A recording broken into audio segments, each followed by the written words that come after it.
Hi there. When I first began toying with the idea of recording chess trap videos, my good friend Boris Blodstein was most forthcoming to lend a helping hand. And this is one of his beauties. It's in the Sicilian 4 knights and it's called the Boris Blodstein Bombshell.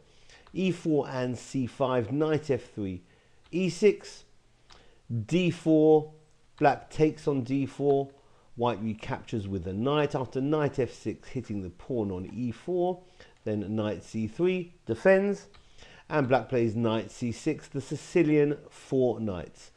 So in this very common position, Kasparov has tried two main lines. One is knight takes on c6, which I used to play, followed then by e5, or knight db5, a move that's also been played by Carlsen, Topalov and Anand. That knight is eyeing up the d6 square, so black's going to shut that off with d6. White will now play bishop to f4, developing, adding more pressure on that d6 pawn, and pretty much forcing e5 by black. The most common continuation for white is bishop g5 now, pinning the knight on f6. But also the move knight d5 has many trap-worthy merits. It's targeting, along with its other knight, the c7 square, which will be check rook. And it's pretty much forcing black to capture. So knight takes on d5 is met by e takes on d5. And rather than run with the knight, black will pick up the bishop on f4. So d takes on c6 and b takes on c6, hitting the knight. It looks as if black's doing okay, but white continues actively with queen f3. Similar to variations in the two knights defense, where the pawn on c6 now is pinned. If it takes the knight, then the rook on a8 is dropping. Well, black has many decent tries here, but d5 seems, well, I'm not sure actually black has that many decent tries here. d5 has got to be the key move here, blocking off the diagonal. And after white castles long, adding more pieces into the attack, now the rook is sitting nicely on d1. Bishop e7 can be tried by black. Perhaps more resilient is the move queen b6, offering up more defense.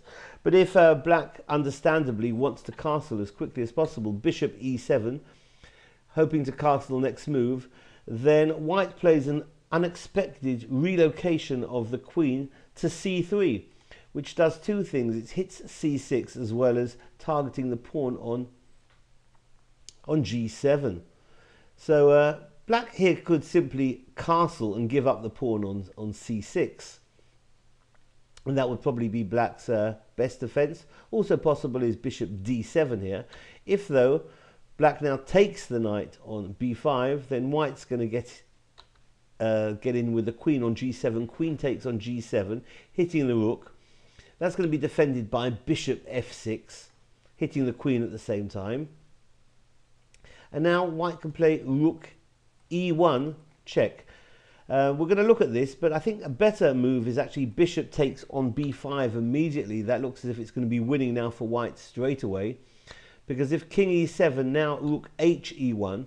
Because if now bishop e6, white can sacrifice the exchange on e6. Rook takes, after king takes, rook e1 check, and black certainly looks busted in this position after king d6, queen takes on f7. If instead of bishop takes on b5, we look at rook e1, which is how Boris Blodstein delivered this trap to me, I think that's an inferior move, then bishop e6 can be played. But again, that's a poor defense. Better for black would have actually been king d7, and then it's not clear after queen takes on f7 and king d6. Black is just about holding. However, if Bishop interposes on e6, then white will win nicely after rook takes on e6, because after f takes on e6 now, bishop takes on b5, winning for white. So just backing up, what should be noted here is, in this position, the key move here for white, the winning line for white would actually be bishop takes on b5 and not the immediate rook e1. So this has been the Boris Blodstein Bombshell in the 4 Knights variation of the Sicilian. Hope you found this useful and thank you for watching. Bye bye.